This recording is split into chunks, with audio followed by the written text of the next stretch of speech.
دین کے بیان کا واحد ذریعہ مجلس بچا ہے.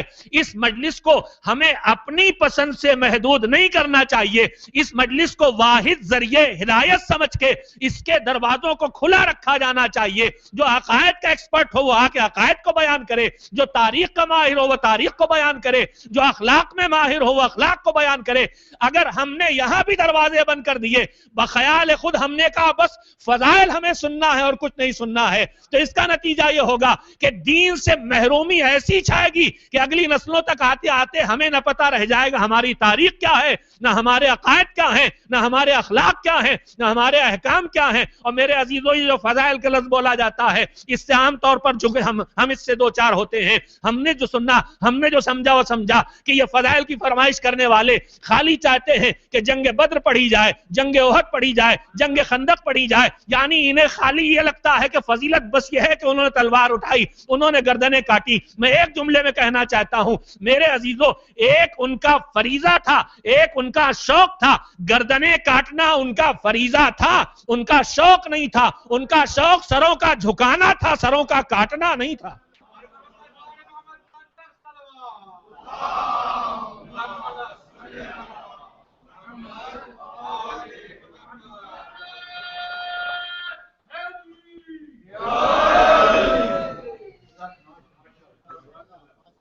ہم نے اپنی پسند سے محدود کر کے اپنے لیے دروازے بند کر رہے ہیں ہم, اور مستقبل کے بارے میں متوجہ نہیں ہیں. میرے عزیزوں, اس مجلس کو ہدایت کا واحد ذریعہ سمجھ کے اس کے ممبر سے دین کے ہر رخ پر گفتگو کرنے والوں کو موقع دیا جانا چاہیے. میں نے گفتگو آپ کی خدمت میں اس لیے کی ہے کہ آج ہمارے چوتھے امام حضرت زین العابدین علیہ السلام کی شہادت کی تاریخ.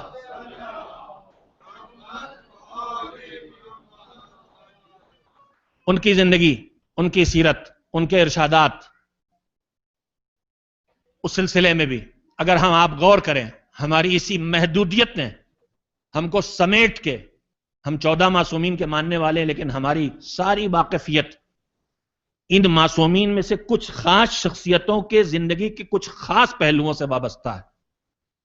اس کے بعد کہتے تو ہم ہیں 14 معصوم کے ماننے والے, لیکن کس حد تک ہم ان سے باخبر ہیں, کس حد تک ہم ان سے واقف ہیں, کس حد تک ہم ان کی زندگیوں سے اپنی زندگی کے لیے سبق اور ہدایت کے پہلو تلاش کر سکتے ہیں.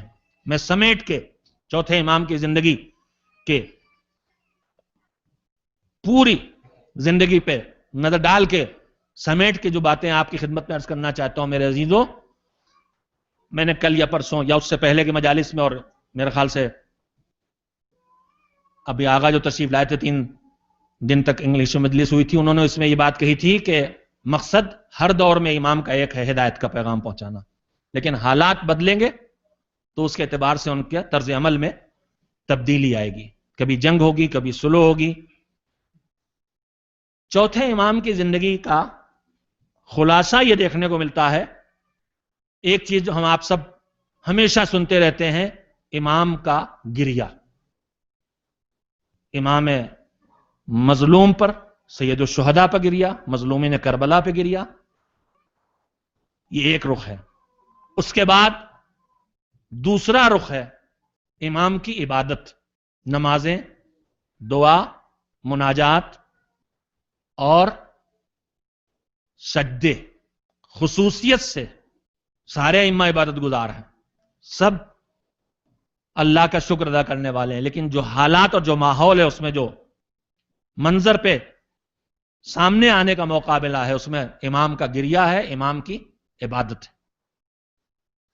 اگر آپ تھوڑا سے غور کریں تو امام کی زندگی سے جو ایک رخ دیکھنے کو ملے گا. ہمارے درمیان آج ایک نظریہ ہے, اس نظریے کی جڑیں چوتھے امام کے دور میں اموی حکومت نے رکھی تھی. اموی حکومت جو مروان سے شروع ہوئی, اس کے بعد عبد الملک ابن مروان, پھر اس کے بعد اس کے دوسرے بھائی اور بیٹے آتے رہے.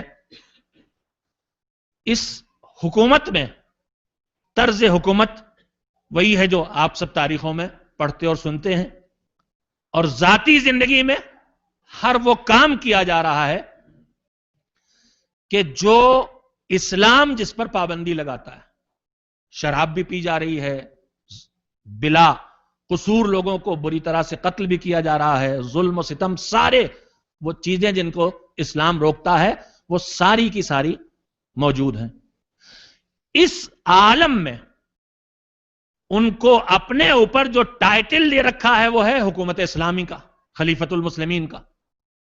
تو اب اس کردار کے ساتھ اس ٹائٹل کو کیسے سمیٹا جائے کہ یہ کردار بھی باقی رہے اور وہ خلیفۃ المسلمین کا لفظ بھی ان کے لیے بولا جانا صحیح ہو.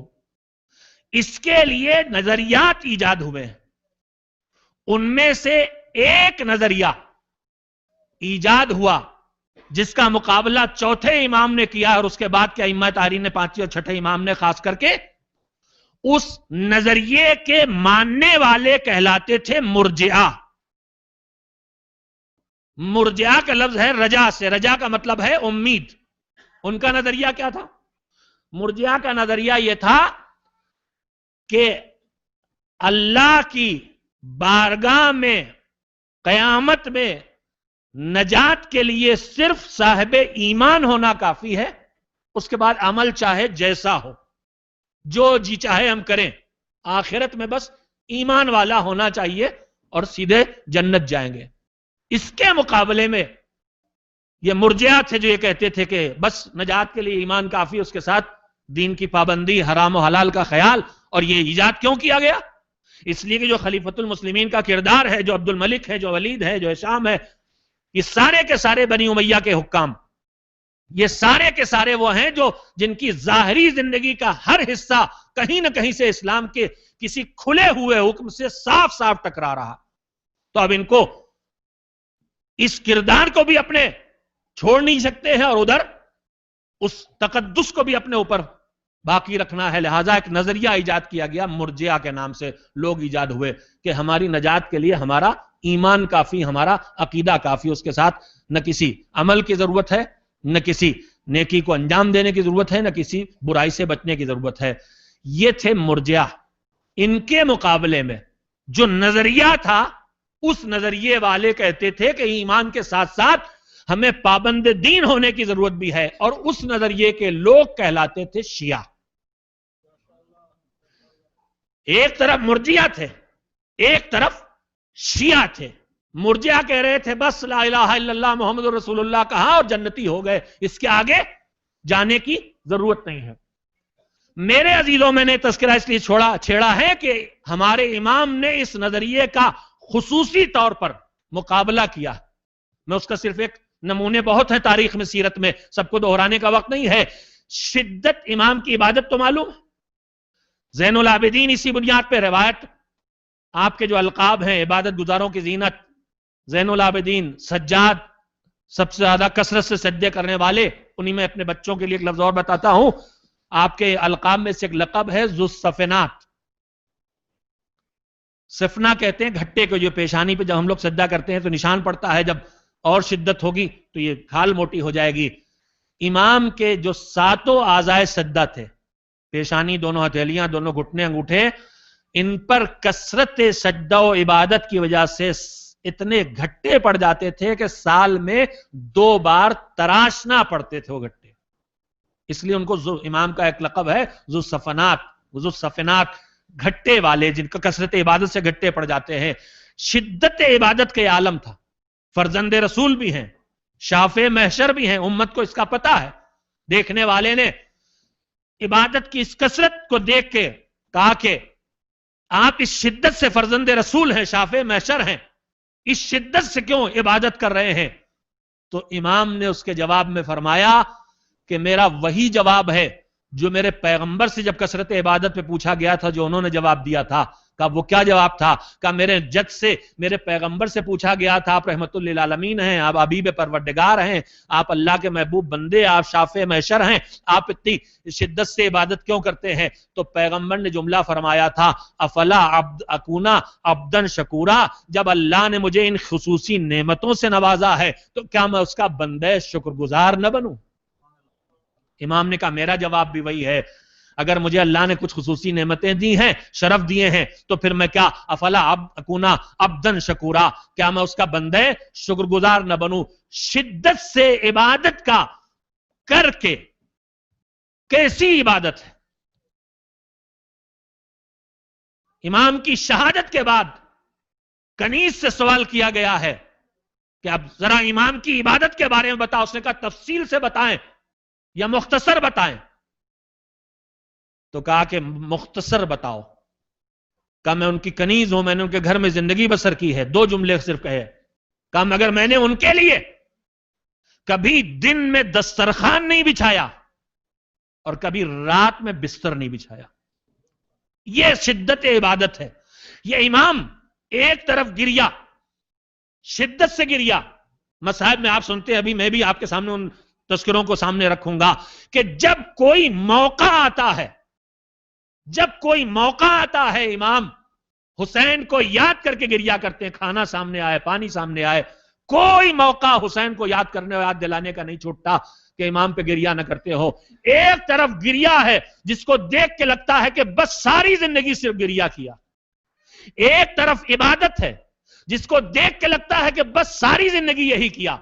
امام نے اس توازن کو پیش کر کے عملی جواب دیا ہے اس نظریے کا جو اموی حکومت نے ایجاد کی تھی مرجعہ کے نام پر کہ خالی ایمان کافی ہے، عمل کی ضرورت نہیں ہے۔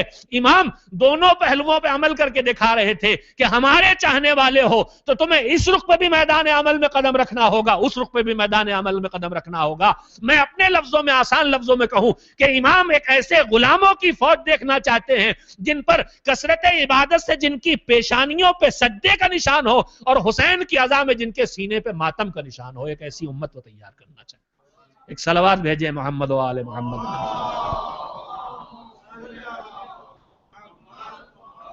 آج ہمارے درمیان اسی مرجعہ جیسے نظریے سے ملتے جلتے نظریے ایجاد ہو رہے ہیں۔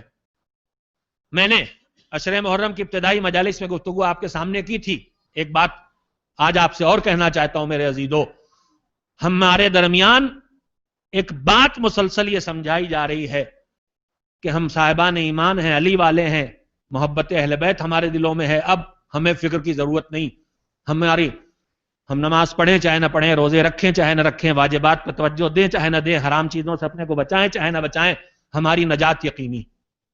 مگر میرے عزیزوں، میں نے اس دن بھی عرض کی تھی اور آج ایک اور بنیادی بات اپنے نوجوانوں کی خدمت میں کہنا چاہتا ہوں۔ کبھی کبھی یہ سوال اس شکل میں آتا ہے کہ اگر محبت اہل بیت کے باوجود بھی ہمیں وہی سب کرنا ہے تو پھر محبت کا ہمیں فائدہ ہی کیا ملا؟ اس محبت سے ہمیں حاصل ہی کیا ہوا؟ چھٹے امام حضرت جعفر صادق علیہ الصلوۃ والسلام کی خدمت میں ایک شخص آیا،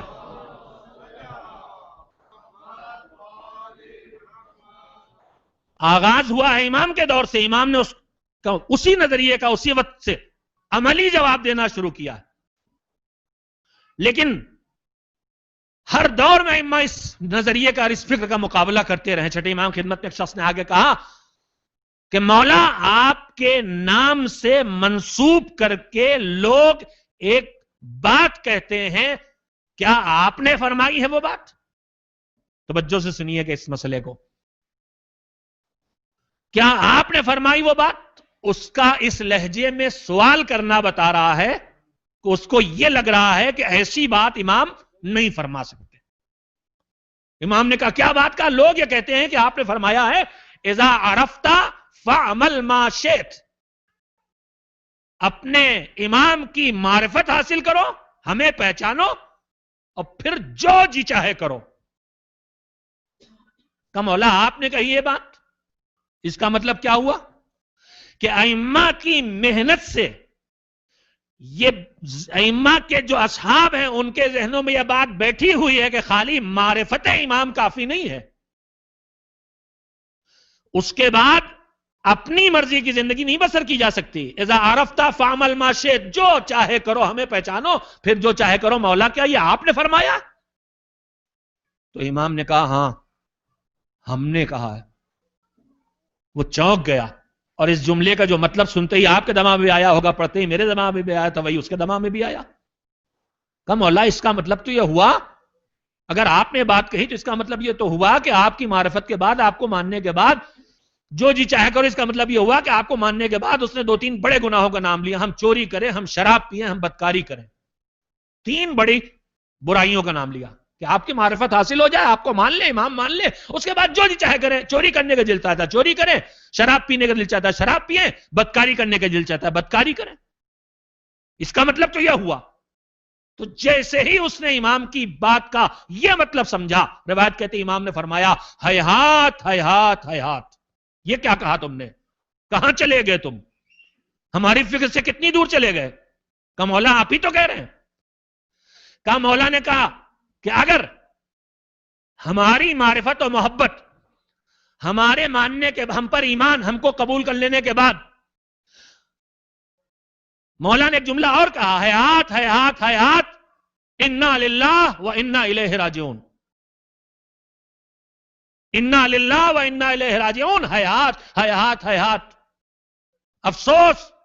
انا للہ و انا الیہ راجعون. میرے عزیزوں ذرا رک کے ایک لمحے کے لیے مجھے بتائیے کہ یہ آیہ قرآنی ہے، مگر آداب اسلامی جو زندگی بسر کرنے کا سلیقہ ہمیں سکھایا گیا ہے، اس میں اس آیت کو زبان سے دہرانے کا وقت کون سے ہے؟ جب کسی مومن کی موت کی خبر ملے. کسی مومن کی موت کی خبر ملے تو ہم یہ کہیں انا للہ، ہم اللہ کے لیے، و انا الیہ راجعون، ہمیں اللہ کی طرف واپس جانا ہے. عزیزوں امام یہاں پہ جملہ کیوں کہہ رہے ہیں؟ امام سوچے ذرا، امام یہاں پہ جملہ کیوں کہہ رہے ہیں؟ کون مر گیا؟ کس کی موت کی خبر ملی ہے امام کو؟ یہاں پہ تو گفتگو ہو رہی ہے کہ سننے والا امام کے جملوں کا مطلب یہ کہہ رہا ہے کہ اس کا مطلب یہ ہوا کہ آپ کو مانے پھر جو جی چاہے کرے، چاہے چوری کریں، چاہے شراب پیئیں، چاہے بدکاری کریں. امام نے کہا انا للہ و انا الیہ راجعون. مولا کس کی موت کی خبر ملی؟ مگر یہ جملہ امام کی زبان پر آیا ہے تو اس کا کیا مطلب ہوتا ہے؟ اگر ذرا سے حساس دل کے ساتھ محسوس کریں تو شاید آپ مجھ سے متفق ہوں گے. یہاں امام کے سامنے امام کا ایک ماننے والا، ایک چاہنے والا کہہ رہا ہے کہ آپ کو مان کے ہم چوری کریں، شراب پیئیں، بدکاری کریں. کی نہیں ہے اس نے، کرنے کی بات کہہ رہا ہے، خالی خیال آیا ہے دماغ میں. تو امام نے کہا انا للہ. امام اپنے چاہنے والوں کو یہ پیغام دے رہے ہیں کہ ہمیں ماننے کے بعد اللہ کی نافرمانی کی راہ پہ جانا تو دور، ان گناہوں کا خیال بھی اگر تمہارے دماغ میں آئے تو یہ تمہاری موت ہے. یہ ایمان کی موت ہے، یہ مومن کی موت ہے. یہ مومن کی موت ہے کہ وہ سوچے کہ ہم یہ گناہ کریں. امام نے کہا انا للہ و انا الیہ راجعون. گناہوں کے بارے میں سوچنا بھی مومن کی موت ہے. اس کے بعد فرمایا حیات، اگر ہمارے نام پر تم کو ان گناہوں کی اجازت ہوتی تو پھر اس سے زیادہ حقدار ہم تھے کہ اللہ کی طرف سے یہ چھوٹ ہمیں ملی ہوتی.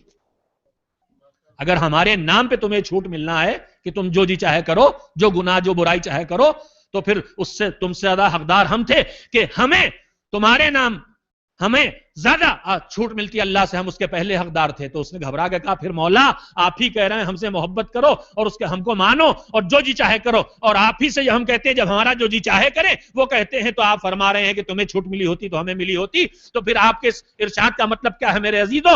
امام کا فیصلہ کن جملہ سنیے کہ ان محبتوں کا فائدہ کیا ہے، اہل بیت علیہ السلام کے دل میں الفت کا نتیجہ کیا ہے، اس مودت تک اپنے آپ کو پہنچانے کا فائدہ کیا ہے. کیا منمانی کرنے کی چھوٹ ہے؟ کیا گناہوں کے راستے پہ جانے کی چھوٹ ہے؟ کیا اپنی مرضی کی زندگی بسر کرنے کی چھوٹ ہے؟ یا محبت اہل بیت کا کوئی اور فائدہ ہے جس فلسفے کو ہم سمجھ لیں تو ہماری زندگی کا رخ بدل جائے گا؟ امام نے فرمایا اس کا ہرگز یہ مطلب نہیں ہے کہ ہمیں مان کے جو برائی کا چاہے کرو. ہم نے جو کہا ہمیں مانو پھر جو چاہے کرو، اس کا ہرگز یہ مطلب نہیں ہے کہ ہمیں مان کے جو گناہ چاہے کرو. اس کا یہ مطلب ہے کہ ہمیں مان کے جو نیکی چاہے کرو. نہیں ابھی واضح نہیں ہوئی ہوگی بات آپ کے لیے. کہا ہم جو کہہ رہے ہیں ہمیں مانو پھر جو جی چاہے کرو، اس کا مطلب یہ نہیں ہے کہ ہمیں مانو پھر جو برائی چاہے کرو، اس کا مطلب یہ ہے کہ ہمیں مانو پھر جو نیکی چاہے کرو۔ کیوں؟ کہا جب ہمیں مانو گے، اجر رسالت ادا کرو گے، حق رسالت ادا کرو گے، محبت اجر رسالت بن کے ادا ہو جائے گی، اس کے بعد نمازیں پڑھو گی، اللہ کی بارگاہ میں قبول ہوں گے، روزے رکھو گے، اللہ کی بارگاہ میں قبول ہوں گے، حج کرو گے، اللہ کی بارگاہ میں قبول ہوں گے۔ ہمیں مانو، نیکیاں کرتے چلے جاؤ، اللہ کی بارگاہ میں قبول ہوتی چلی جائیں گی۔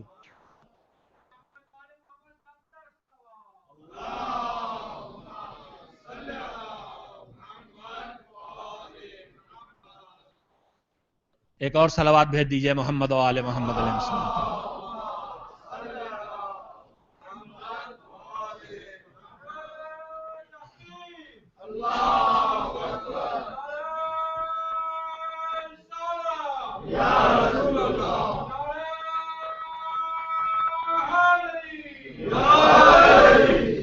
انشاءاللہ بھی مجالس کا سلسلہ جاری رہے گا، جستے جستے تذکرے لاتا رہوں گا۔ اس وقت میں نے جو ایک پہلو امام کی زندگی کی خدمت کا آپ کی خدمت میں رکھنے کی کوشش کی ہے کہ امام نے وہ توازن بھری زندگی بسر کی ہے، ایک طرف حسین پر گریا اور ایک طرف کثرت عبادت۔ سارے ائمہ اپنے جد کا ماتم بھی کرتے رہے، عزاداری کے سب بھی بچھاتے رہے، اور سارے ائمہ عبادت بھی کرتے رہے، لیکن چوتھے امام کی زندگی کا خصوصی پیغام ایک یہ ہے کہ حسین کو یاد کرو تو سجدے تک پہنچو۔ سجدے، اللہ کے سجدے تک آؤ گے تو حسین تمہیں یاد آئیں گے کہ اسی سجدے میں حسین نے سر کٹایا تھا۔ عزیزو، جو تھوڑا سا وقت ہے اس میں ایک امام کے ارشادات میں نے سوچا تھا کچھ سیرت کے نمونے، کچھ ارشادات، اس میں سے ایک ارشاد آپ کی خدمت میں منتقل کروں اور آج کی گفتگو کو یہیں پہ ختم کروں۔ ہم اور آپ مذہبی دنیا میں جتنا بھی ہم تک پہنچ رہا ہے اس میں ایک بنیادی اصول سے ہم واقف ہیں، پروردگار عالم کے جو کرم ہے اور اس کا جو ہمارے اوپر فضل ہے اور جو اس کی رحمتیں اور عنایتیں، ان میں سے ایک یہ ہے کہ اس نے ہماری ہر غلطی اور گناہ پر سزا ایک رکھی ہے، اس سے زیادہ نہیں، اور جزا اور ثواب کم سے کم 10 رکھے ہیں، اور اس کے بعد اس سے زیادہ کی کوئی حد نہیں ہے۔ گناہ پر سزا ایک ہے اور نیکی پر جزا اور ثواب کم سے کم 10 ہیں۔ اب میں اردو بولوں گا اور جتنے حضرات تشریف فرما ہے ان میں سے بہت سو نے اپنے بچپن میں یہ زبان سیکھی ہوگی، میرے نوجوان بھی شاید گھروں میں سن کے واقف ہوں۔ گنتیوں میں ہمارے یہاں ایک ہوتی ہے اکائی اور ایک ہوتی ہے دہائی۔ 1 سے 9 تک سنگل ڈیجٹ اکائی ہے، اور جہاں سے 2 ڈیجٹ شروع ہوئی 10 دہائی ہے، 99 تک دہائی ہے۔ اس کے بعد پھر اردو میں اس کو سینکڑا کہتے ہیں۔ تو ایک ہے اکائی، ایک ہے دہائی، یہ بھی آپ نے سن لیا۔ اب ذرا سے ہم اپنی زندگی پہ غور کریں۔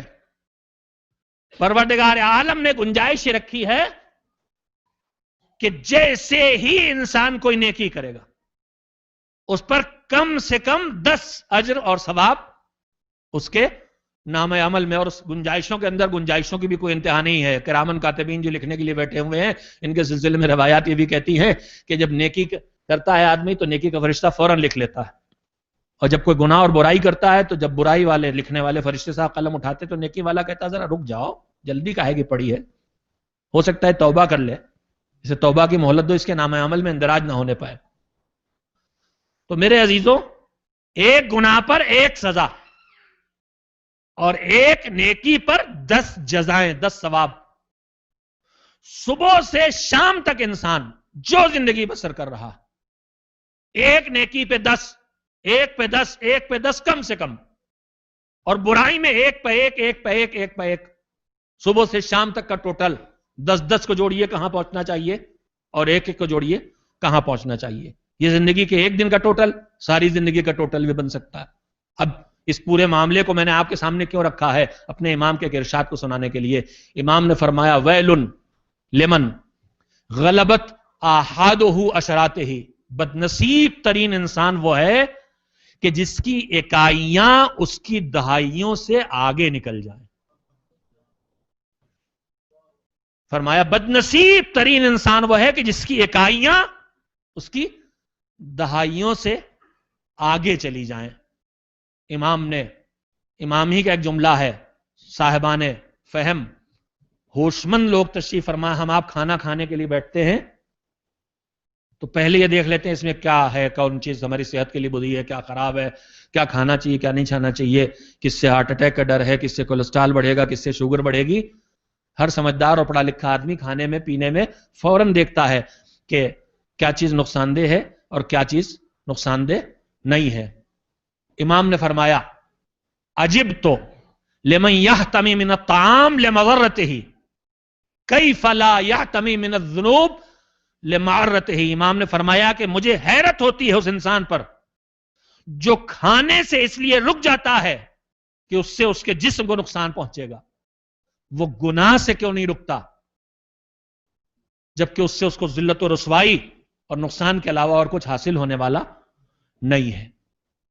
میں انشاءاللہ آپ کی خدمت میں جستا جستا ایک دو باتیں اور سیرت کے نمونے آہستہ آہستہ پیش کرتا رہوں گا. آج اپنی گزارش کو یہیں پہ ختم کرتا ہوں.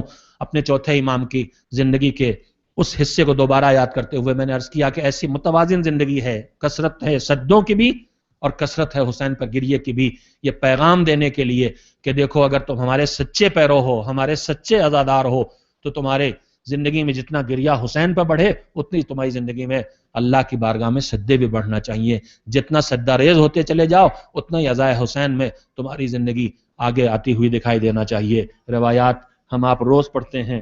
مدینہ منورہ میں جب راستوں سے گزر ہوتی تھی، اگر کوئی دکھائی دے گیا کسی جانور کو پکڑ کے لے جا رہا ہے ذبح کرنے کے لیے تو فوراً بے چین ہو کے پوچھتے تھے بھائی اسے کچھ پانی پلا لیا ہے؟ اور جب جواب ملتا تھا کہ ہم کسی جانور کو بھوکا پیاسا ذبح نہیں کرتے تو تڑپ کے گریا کرتے تھے. جانوروں کو ذبح ہونے سے پہلے دانہ اور پانی کھلا لیا جائے. اور میرا بابا 4 دن کا پیاسا شہید ہوا، میرا بابا تشنہ لب شہید ہوا. پانی سامنے آتا تھا روتے تھے، کھانا سامنے آتا تھا گریا کرتے تھے. سید سجاد کی زندگی کا ایک بڑا حصہ ہے جہاں حسین کی یاد ہر قدم پہ انہیں ستا رہی ہے. اگر گزر ہو گیا اور کہیں کٹے ہوئے سر دکھائی دے گئے تو تڑپ کے اپنے بابا کا ماتم کرتے تھے، ہائے میرے بابا کو پیاسا ذبح کیا گیا اور نو کے نیزہ پر سر بازاروں پھرایا گیا. وضو کے لیے پانی آتا تھا گریا کرتے تھے، کھانا سامنے آتا تھا گریا کرتے تھے. کوئی ایسی منزل نہیں تھی. گریے کی شدت کے بعد کبھی کسی نے سمجھانا چاہا مولا آخر کب تک گریا کریں گے؟ جواب دیا تم نے ہمارے ساتھ انصاف نہیں کیا، تم نے ہمارے ساتھ انصاف نہیں کیا. ایک یعقوب تھے، ان کے 12 بیٹوں میں ایک یوسف ان سے کچھ دنوں کے لیے نگاہوں سے اوجھل ہو گئے تھے تو یوسف کے اوپر یعقوب نے اتنا گریہ کیا تھا کہ ان کی آنکھیں سفید ہو گئی تھیں. ہماری نگاہوں کے سامنے ہمارے گھر کے 18 جنازے میدان کربلا میں پڑے ہوئے تھے. پھر سمجھانے والے نے تسلی دینا چاہی مولا شہادت تو آپ کے گھر کی میراث ہے، مولا شہادت تو آپ کے گھر کی میراث ہے. امام نے فرمایا تو نے پھر انصاف نہیں کیا، شہادت ہمارے گھر کی میراث ہے لیکن کیا بہنوں اور پھپھیوں کو بے ردا لے کے بازاروں پھر آیا جانا بھی ہمارے گھر کی میراث ہے. کربلا میں شہادتیں بھی عظیم تھیں اور کربلا کی اسیری بھی. حسین کے اس لخت جگر نے گریہ ہر موقع پہ کیا ہے مگر شہادتوں میں خاص کر کے کس شہادت کو یاد کیا ہے. روایت کہتی ہے منہال راوی ہیں مکے حج کرنے کے لیے گئے، جناب مختار کی حکومت قائم ہو چکی ہے، خون حسین کے انتقام کا سلسلہ شروع ہو چکا ہے. مختار ایک ایک قاتل کو ڈھونڈ کے تحت کر رہے ہیں. منہال مکے سے حج کر کے مدینہ امام کی خدمت میں پہنچے، منہال سے حالات پوچھے. جناب منہال نے بتایا مختار کی حکومت قائم ہو چکی ہے، دشمنان حسین کو ڈھونڈ کے قاتلان حسین اور ظالموں کو ڈھونڈ کے مختار انتقام میں خون حسین لے رہے ہیں. ان خون حسین بہانے والوں میں کون کون ہے؟ اس میں شمر بھی ہے، اس میں خولی بھی ہے، اس میں وہ بھی ہے جس نے عباس کے بازو کاٹے ہیں، ان میں وہ بھی ہے جس نے علی اکبر کے کلیجے پہ برچھی لگائی ہے، ان میں وہ ظالم بھی ہے جنہوں نے قاسم کے زندہ جسم کو پامال کیا ہے۔ مگر جب سید سجاد تک خبر پہنچی کہ کربلا میں ظلم کرنے والوں سے مختار انتقام لے رہے ہیں تو ایک مرتبہ سید سجاد نے تڑپ کے پوچھا، یہ بتاؤ یہ بتاؤ یہ بتاؤ ہرملہ ابھی تک کیا زندہ ہے؟ اندازہ لگایا آپ نے کتنا بے چین تھا میرا امام اپنے اس 6 مہینے کے بھیا کے لیے۔ جوانوں کے لیے تصور ہوتا ہے میدان میں جائیں گے شہید ہوں گے، مگر 6 مہینے کا بھائی جس مظلومیت کے عالم میں ذبح کیا گیا تھا، نو کے نیزہ پہ وہ چھوٹا سے ننھا سر جو سید سجاد نے دیکھا ہوگا، وہ بے چینی اتنی تھی کہ ابھی تک کیا ہرملہ زندہ ہے؟ کہاں مولا، ابھی تک تو ہرملہ باقی تھا۔ ہاتھوں کو اٹھا کے دعا کی، پروردگارا اسی دنیا میں اسے لوہے اور آگ کی سزا دے دے۔ یہ ایک بے چینی تھی سید سجاد کی، اور دوسری بے چینی کیا تھی؟ کربلا سے لے کے شام تک سید سجاد کے پر مصیبتوں کے پہاڑ ٹوٹے ہیں، عجیب عجیب منزلیں گزری ہیں۔ بابا کا کٹا ہوا سر نو کے نیزہ پہ دیکھا ہے، باپ کے جسم کو باگھوڑوں سے پامال ہوتے ہوئے دیکھا ہے، بہنوں کے سروں سے چادروں کو چھنتے ہوئے دیکھا ہے، خیموں میں لگتی ہوئی آگ کو دیکھا ہے، بازار کوفہ سے گزرتے ہوئے دیکھا ہے، زینب کی بے چینی کو دیکھا ہے۔ مگر ان ساری مظلومیتوں کے درمیان سید سجاد کا جب سفر تمام ہوا اور مدینے پہنچے اور کسی نے پوچھا آقا آپ پہ سب سے بڑی مصیبت کب پڑی؟ تو تڑپ کے فرمایا تھا بڑی مصیبت تب پڑی جب شام کے بازاروں میں سائنوں کے سجے ہوئے ماحول میں ہمیں غلاموں اور کنیزوں کی طرح قیدی بنا کے گلی گلی پھرایا جا رہا تھا۔ شام شام شام شام کا بازار تھا، شام کا دربار تھا، لٹی ہوئی بیویاں تھیں اور بیمار امام کی قافلہ سال آ رہی تھی۔